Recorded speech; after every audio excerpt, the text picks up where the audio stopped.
मेरे अजीज दोस्तों, आप सबको NAQTV4 पर खुश आमदीद। मेरे अजीज दोस्तों, आज हम जो चंद मसाइल आपके सामने रखने की कोशिश करेंगे, है तो ये मसाइल नाजुक तरीन है। हमारे इस प्रोग्राम से कुछ दोस्त मुखालफत भी कर सकते हैं। हर एक का अपना अपना अपना नुक्ता नज़र होता है। अगर आपने हमारे YouTube चैनल NAQTV4 को सब्सक्राइब नहीं किया, हमारी रिक्वेस्ट है आप सब्सक्राइब भी करें। अगर हमारा प्रोग्राम पसंद आए, इसको लाइक भी करें और अपने दोस्तों और अज़ीज़ वक़ारम में शेयर भी करें और बेल आइकॉन को ज़रूर क्लिक करें ताकि हमारी आने वाली वीडियो आप तक पहुंच रहें। मेरे अज़ीज़ दोस्तों, बात यह है, आज हमारे प्रोग्राम में रियासत के जायज़ और नाजायज़ बच्चों के बारे में प्रोग्राम है। मेरे अज़ीज़ दोस्तों, रियासत के इस्टेब्लिशमेंट हों या रियासत के मालिक हों, उन्होंने हर दौर में कोई ना कोई अपना बच्चा पैदा किया जो प्रेशर ग्रुप के रूप में सामने आया और कई नाजायज़ बच्चे भी पैदा होते रहे। ये दौर 1951 से शुरू होता है, जब करारदात पाकिस्तान को एक तरफ रखते हुए करारदात मकासद मौलवी शबीर अली उस्मानी ने वज़ीर आज़म लियाकत अली खां के साथ मिलकर उस वक़्त की असम्बली में करारदात मकासद मंजूर करवाई और उसके बाद पाकिस्तान में मुल्ला मिलिट्री इत्तेहाद या मुल्ला मिलिट्री अलायंस का एक अनदेखा एग्रीमेंट हुआ। वो वक़्त 1951 का से लेकर आज तक सारे हालात आपके सामने हैं। आप ये देख सकते हैं 1951 के बाद 2025 तक हालात आपके सामने हैं और हर वक्त जब भी कोई जमहूरियत पसंद हुकूमत आई या सिविल हुकूमत आई, उसको प्रेशर में लाने के लिए कोई ना कोई इस्टेब्लिशमेंट अपने बच्चे पैदा करती रही जो मुख्तलिफ नामों के साथ रियासत में परवरिश पाते रहे और कई बालग हुए और बालग होने के बाद नाफरमान भी होते रहे। मेरे अज़ीज़ दोस्तों, अगर मैं इन जायज़ और नाजायज़ बच्चों की गिनती कराने शुरू करूं तो बच्चों की तादाद बढ़ती जाएगी, मगर इस वक्त हम आपके सामने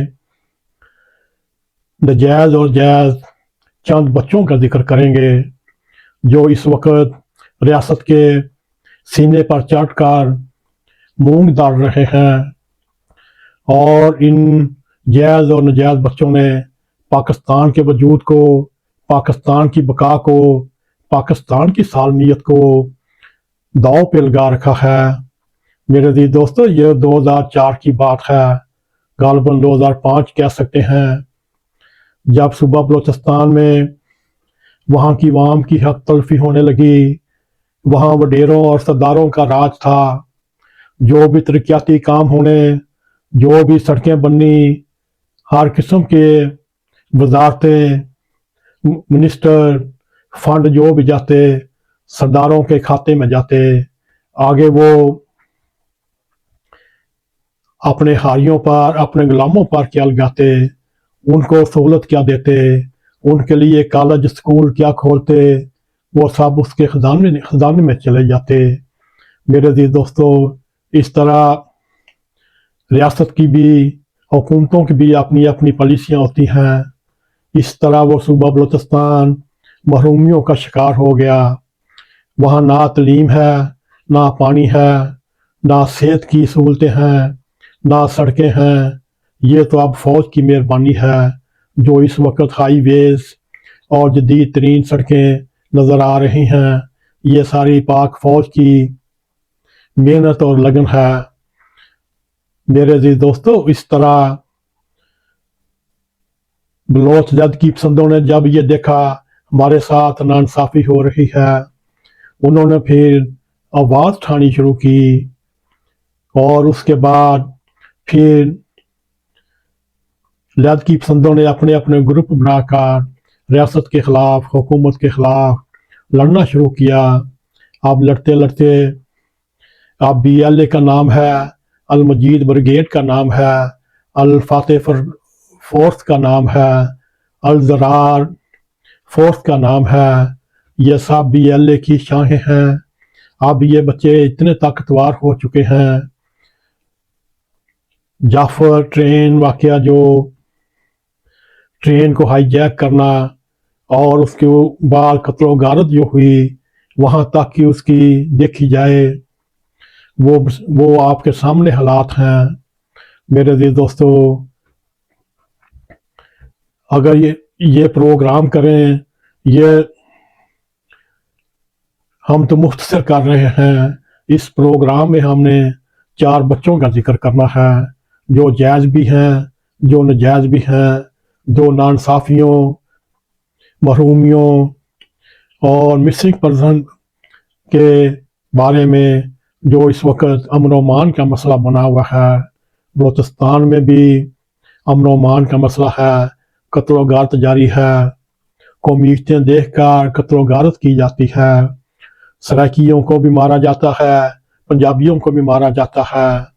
अब तो ये हाल हो चुका है, पंजाबी लहदा कर देते हैं और सराइकी लहदा टोली बना देते हैं, सिंधी लहदा। और अगर देखा जाए, बलोचिस्तान के हालात इस वक्त नाजुक मोड़ पर हैं। अब लगता है फौज को भी एक्शन लेना पड़ेगा, उनको भी इनका कला कमा करना पड़ेगा और रियासत की रेट नाफज करनी पड़ेगी। मेरे जी दोस्तों, आइए खैबर पख्तूनख्वा चलते हैं। वहाँ भी जनरल मुशर्रफ के दौर में लाल मस्जिद के वाक़े ने इस तरीके तालिबान सवात पैदा की। उसका सरबराह मुल्ला फजलुल्लाह था। ये भी एक हमारी नज़र में नजायज़ बच्चा था और रियासत उसके साथ मुज़ाकरात करके वक़्त टपाती रही, वक़्त गुजारती रही, मगर वो आहिस्ता आहिस्ता मजबूत तर होते रहे। इस वक़्त शुमाली वज़ीरिस्तान देख लें, जनूबी वज़ीरिस्तान देख लें, यहाँ तक टांग, डेरा इस्माइल खां, बन्नू, इस वक्त जो वाक़यात हो रहे हैं, खुदकश हमले हो रहे हैं, फ़ौज के साथ अनदेखी लड़ाई हो रही है। अगर इधर आ जाएं, वादी तीरा आ जाएं, जमरूद आ जाएं, लंडी कोतल आ जाएं और फिर आगे पारा चनार की तरफ चले जाएं, टल की तरफ चली जाएं, कोहाट, जिला कुरम, ये हालात सारे नज़र आ रहे हैं। ये सब हुकूमत से नाराज़ हैं। कोई मजहबी तौर पर अपनी रियासत, अपनी अमारात, अपनी इस्लामी हुकूमतें कायम करना चाहते हैं, मगर ये सब रियासत की गलत पॉलिसियों का नतीजा है। सबसे बढ़कर जनरल ज़िया एक ऐसी शख्सियत पाकिस्तान में आई जो 11 साल हुकूमत तो कर गई, मगर वो ऐसे पाकिस्तान की सालमियत, पाकिस्तान की बका और पाकिस्तान के वजूद को दांव पे लगाने वाली पॉलिसियाँ ऐसी इख्तियार की जो उसके बोए हुए बीज आज पाक फौज, उसके जवान, उसके ऑफिसर अपनी जानें कुर्बान कर कर वो कांटे निकाल रहे हैं, वो गिरें खोल रहे हैं और पाकिस्तान की सालमियत के ऊपर अपनी जानें कुर्बान कर रहे हैं। वो जनरल ज़िया ने अच्छे काम भी किए होंगे, एक बुरा काम, एक नहायत ही भयानक काम सारे अच्छे कामों पर भी मिट्टी फेर देता है, स्याही फेर देता है।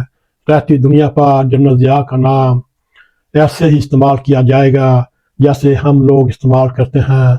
वो आज भी वो जो उसने कांटे बोए हुए थे वो जवान हो चुके हैं और कांटे इस वक्त 25 करोड़ अवाम को चुभ रहे हैं। आइए आज हम पंजाब की तरफ भी जाते हैं, वो भी आपके सामने تلخ حقائق رکھنے کی کوشش کرتے ہیں۔ افغانستان بلوچستان کے حالات ہم نے آپ کے سامنے رکھے۔ اس وقت بلوچستان میں کیا ہو رہا ہے، خیبر پختونخوا کے حالات مختصر چند الفاظ میں آپ کے سامنے رکھے۔ اس وقت ریاست کا وجود خیبر پختونخوا ہو، بلوچستان ہو، اب پنجاب میں بھی حالات ابتر ہوتے نظر آ رہے ہیں۔ پنجاب میں تو پنجاب کی حکومت، وزیر اعلیٰ پنجاب جو مسلم لیگ کی ہے، اور وہاں کے آئی جی، وہاں کی پولیس بھی ان مذہبی گروہ کے ساتھ مل کر اقلیتوں کے ساتھ ظلم کر رہی ہے۔ میرے عزیز دوستو، پنجاب میں سب سے بڑھ کر لبیک ہے، وہ طریقے لبیک نہیں، وہ طریقے فتنہ ہے۔ میرے عزیز دوستو، حالات آپ کے سامنے ہیں۔ جب بھی وہ گروہ اپنے آدمیوں کو لے کر نکلتا ہے، وہ ایسے ایسے مذہبی نعرے استعمال کرتے ہیں، آدمی ان نعروں کے خلاف جانے کا سوچ بھی نہیں سکتا۔ میرے عزیز دوستو، اس وقت پنجاب میں، بلکہ پورے پاکستان میں، زیادہ تر پنجاب میں یہ گروہ فل عروج پر ہے۔ یہ طریقے طالبان اور بی ایل اے سے بھی زیادہ خطرناک ثابت ہو سکتا ہے، بلکہ ہو رہا ہے۔ یہ بھی آہستہ آہستہ اپنے آپ کو پنجاب میں مضبوط کر رہا ہے اور لوگوں کے جذبات سے کھیل رہا ہے۔